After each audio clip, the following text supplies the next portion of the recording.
What's up, everyone? Welcome back to another episode of Kevin Prolegs TV. Boy, do I got one for you. Check this out. Spooky time. Here we got a story about a woman who meets a lover who may be more than meets the eye. Anyway, if you meet me, please kill me. My friends won't believe me. My family thinks I'm crazy. And if I keep trying to convince people, then I'm probably going to get locked up. But I need help. And I think that strangers online are my last hope. So I'm begging you, if you meet me, if you see me walking down the street and I say hello, if you meet me in a bar and feel inclined to buy me a drink, or if you match with me on a dating app and make plans, kill me. End it. I don't care how it's done. I'd prefer it to be as painful as possible, but I know that's probably a lot to ask. It's already a lot to ask someone who doesn't know me to commit murder on my behalf. And I'm sorry to put you at such a burden, but I truly can't do this any longer. Let me provide you with some context. I might have gotten ahead of myself, but I came on too strong. Don't leave yet, please. At least let me explain to you what's been going on. Maybe, hopefully, once you hear this, you'll be on my side. Maybe you'll believe me. Hell, maybe you experience this too. I can't be the only one who has experienced this. It started 2 months ago at Mitch's. Mitch's is a small bar that me and my friends used to go to every Friday night. They had a karaoke night and everyone got free nachos with the purchase of a drink. It was a routine we had been sticking to for almost a year now since Melly moved into the apartment complex down the street and found the place.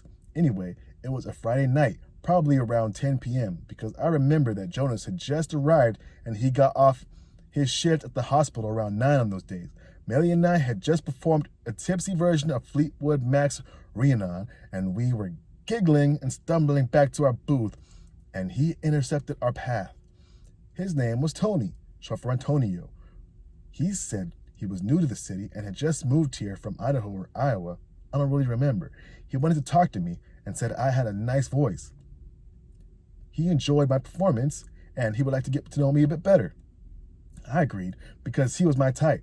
Dark hair, green eyes, stubble on his jawline, and smelled like Tide laundry detergent and something else that reminded me of my childhood.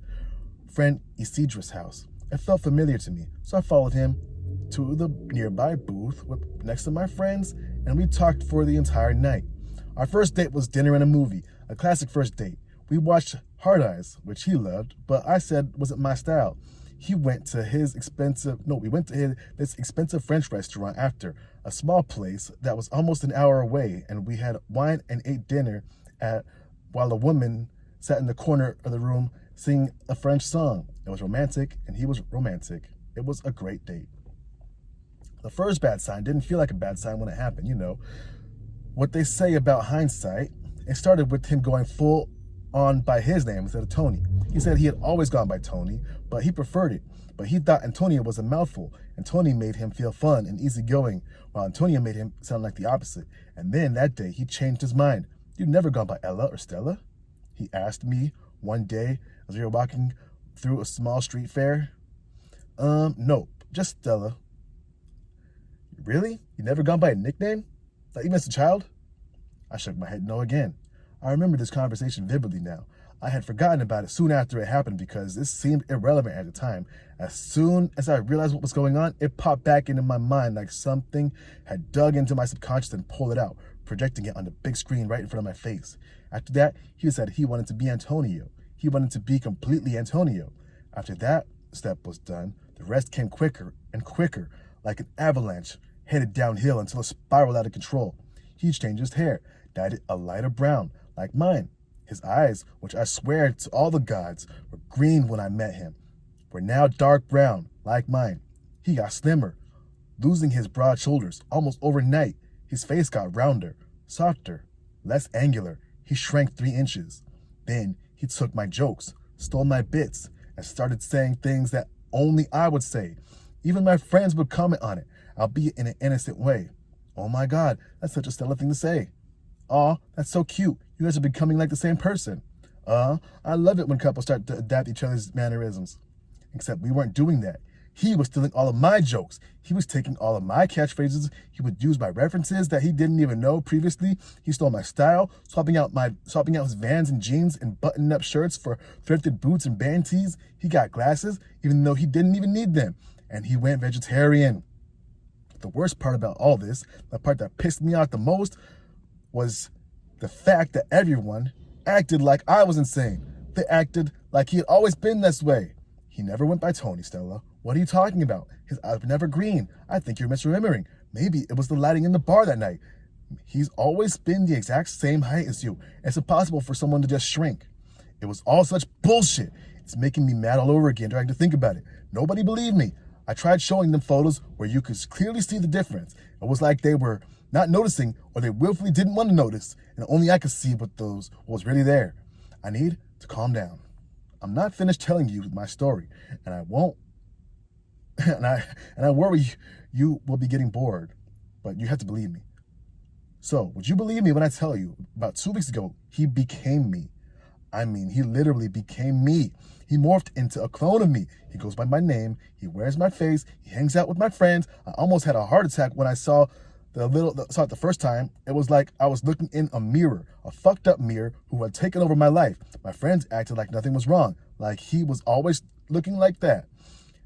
They didn't think we looked alike at all. They didn't think it was weird that we had the same name. Everything was just a big, fat, stupid coincidence to them.